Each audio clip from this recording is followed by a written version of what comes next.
Hello, and welcome to our website and the Digital Value Realization Project.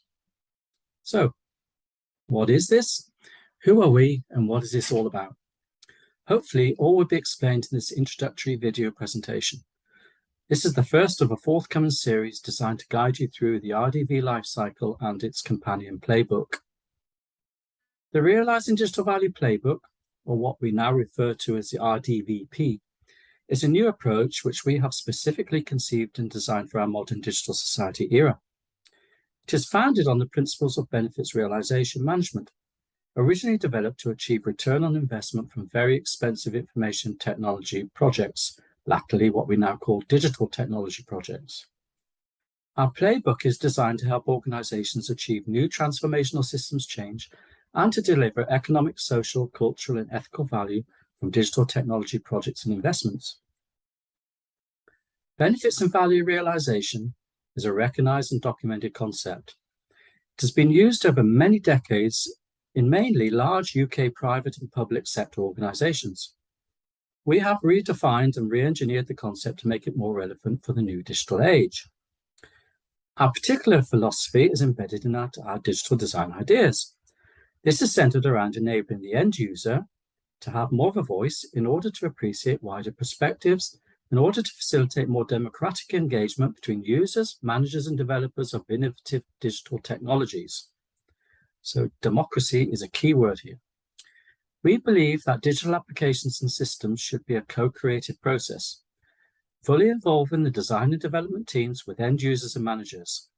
Digital solutions must be better aligned with policies and strategies to achieve true value in order to produce innovative solutions for complex organizational and societal challenges. So, who are we? The Realising Digital Value Playbook has been co-created and designed by Dr. Rebecca Casey, you can see her picture there, and Professor David Wainwright, that's me. Rebecca is currently the MBA Director and an academic at the Newcastle University Business School, and I am an Emeritus Professor of Information Systems at Northumbria University, at the Newcastle Business School. There are two business schools in Newcastle. And also the Managing Director of a small consultancy company startup called Socio-Technical Design Limited. So, the northeast of England is blessed with three major world-leading universities comprising Newcastle, Northumbria, and Durham, in what we now consider to be the Northeast Universities Research Triangle. This provides us with an amazing pool of academic research, consultancy know-how, knowledge, and expertise. Our three business schools are at the heart of the triangle, drawing upon globally leading technology innovation centers, hubs, and spaces. Many of these are located in our rich cultural heritage and the vibrant city of Newcastle upon Tyne. You can see some images there. So we have our wonderful Tyne Bridge, very much like the Sydney Harbour Bridge in Sydney. We also have the Durham Cathedral, which goes back to about 600 AD, and also the Millennium Bridge, which is called the Blinking Eye because it tips up and down to let ships through, and also one of the newer developments there, which is called the Catalyst, which is part of the Newcastle University Development Site and Science City, as it were. And as you can see, it looks a bit like a perfume bottle. In fact, that's its nickname. Working in this environment, Rebecca and I have over 40 years of high-level academic and consultancy experience. This has involved working across both the private and the public sectors, but focusing primarily on health and care. This involves helping to develop information and digital technology strategy, including new methods for successful adoption and implementation. Now, to provide some context, I will give a brief history of RDV and benefits realization. Sorry about the lecture, but we do need a bit of context to understand what this is about and where we're going with it. You might, by this time, wonder where the ideas for developing the playbook came from. Well, our goal is to help organizations and society achieve greater transformational impact from digital innovations. RDV can trace its roots back over half a century to the development of new methods to structure and devise information technology and information systems strategies. What we used to call strategic information systems planning. I guess we still call it that. The challenge was to maximize investment from computing technology to provide competitive advantage for major commercial and governmental organizations. An offshoot from this centered on a new challenge of achieving greater benefits and value from information technology, in terms of aligning computer systems with organizational objectives and end-user goals. Value for money. This was termed benefits realization. A lot of it was developed initially over 20 years ago by Professors John Ward, Joe Peppard, and Elizabeth Daniel, who were then based at Cranfield University. You can see there a selection of some of their original seminal textbooks and guides. So those are core textbooks. As undergraduates and also as graduate students, we've worked through those books, and also as consultants, we use them extensively in terms of their methods, their toolboxes and techniques. So we've built on that effectively. So as you can see, we have our own RDV project, and we've updated this work and the life cycle as can be seen on this graphic. We've developed 5 stages, similar to the original ones, but we've updated it for the digital age. Well, that's because a lot has happened in science, technology, and society over the last 30 years. And our RDV playbook builds on this foundation. It builds on the new developments and updates it to make it more relevant for the emerging and exciting new digital technology era. However, and here's the rub, despite this mature history, benefits and value realization still remains a significant challenge and often a problem for most organizations. This is because, firstly, there is a general lack of understanding of its fundamental importance for implementing successful digital technology projects. Secondly, there is a lack of knowledge, know-how, and expertise to enact the methods and techniques. And thirdly, the methods can actually lack versatility as a co-creation, design, and implementation tool for use by end users. Remember that word, democracy. Research has shown that in many cases, it is viewed as an overly bureaucratic means of project management control used by third-party consultants. So you can get resistance. These consist of IT vendors and senior management who often use it to justify large multi-million-pound procurement decisions and draw up complex business cases. These may provide unrealistic expectations for future returns on investment. Also, perhaps a narrow view of what we consider to be value, purely thinking of it in terms of economic terms. The RDV playbook has been conceived and designed to address these challenges. We aspire to make it accessible to all levels of stakeholders, from end users on the shop floor or operational front ends of organizations, right up to middle, senior, and executive managers. We have updated and broadened the concept to reflect modern digital needs and organizational challenges. This involved rethinking what we mean by value to be a more representative definition of benefits.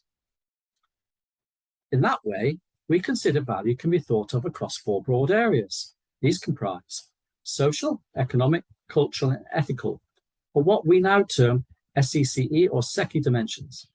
The RDV playbook covers all 4 of these dimensions and moves away from purely focusing on economic or financial return on investment.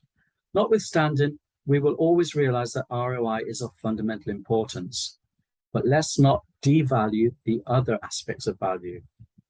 Our motivation is to make digital technologies work more efficiently, effectively, efficaciously, ethically, and elegantly. Wow, that's quite a mouthful, isn't it? What do we mean by that? Well, okay, let's have a try. Digital efficiency. We want to get value for money, and we want things to work smarter and quicker. Digital effectiveness. We want to deliver capabilities. We want new and more innovative things to happen from delivering new technologies, perhaps even things we never would have envisaged in the past. Digital efficacy. I told you it was a mouthful. Well, that means going back to simple basics and making sure that the technology does what it says on the tin, what it was originally intended to do. We don't want this kind of creeping functionality thing where we're spending a lot of money on things that we don't need. And finally, but perhaps most importantly these days, digital ethics. The ethical dimension of value is more important than we could have ever realized. This is due to the rapid rise of embedded machine learning systems, bots, automated decision systems, augmented and virtual realities, and artificial intelligence. We must make sure that all stakeholders are appraised of these systems, and we must appreciate their implications for work, society, and individuals. There's an awful lot of work to do here. And lastly, digital elegance. Okay, how do we get beauty into this process? How can we make digital systems more ergonomic, easy to use, and at times fun, and most importantly, easy to understand? Perhaps a new gold standard for this is Amazon, which we all take for granted, with its 2-click purchase environment. Can all new systems achieve this simplicity, or is it much more complex and challenging in other environments which are not retail transactions, i.e. banking, government, health, etc.? To illustrate that, let's look at a couple of examples, just briefly. Firstly, just think of your doctor's medical and clinical information systems at your local GP practice center. These digital systems are providing knowledge and decision-making advice on your diagnosis and treatment.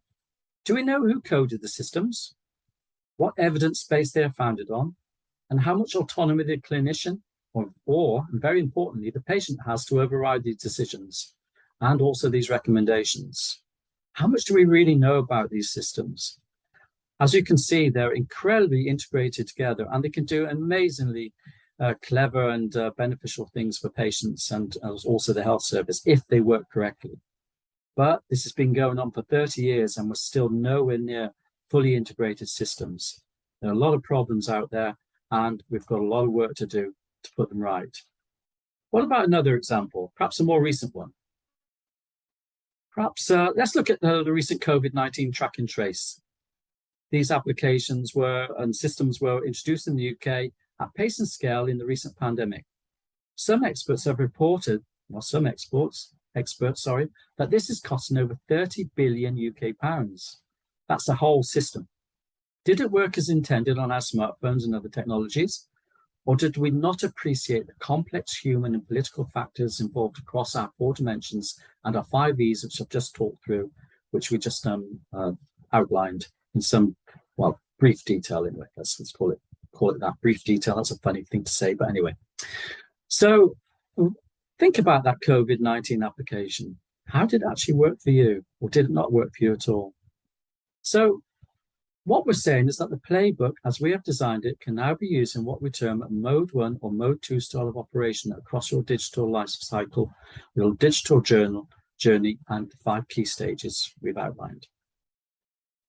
Here's quite a complicated graphic here.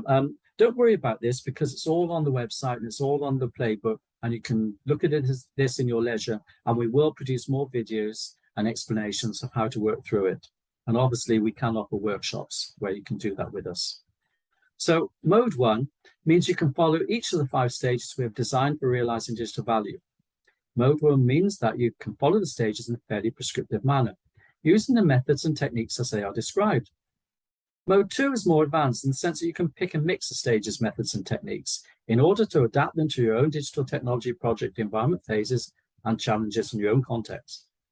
The playbook can be used either to assist in the development of new digital project business cases, to help you justify that procurement, help the specification and design of new digital technology projects, help you to actually design the technology, bearing in mind, remember that word democracy and the end users, never forget them. And it also can be used retrospectively to achieve new value from existing digital applications. You can re-engineer things. It is extremely flexible and can evolve to meet new challenges as your organization and personal learning develops and evolves. So hopefully, you will enjoy using the RDV playbook and working through the various stages, methods, and techniques. This will enable you to achieve your digital transformation. It can be used and adopted either standalone by organizations, or it can be used in conjunction with existing digital strategy methods and project management approaches. So, explore our website and feel free to experiment. If you feel that you need an expert facilitation to guide you and your organization through the process, both Dr. Rebecca Casey and myself, Professor David Wainwright, are available for further consultancy services, training, and advice. Our contact details are on our website. We look forward to hearing from you and wish your digital project every success in the future.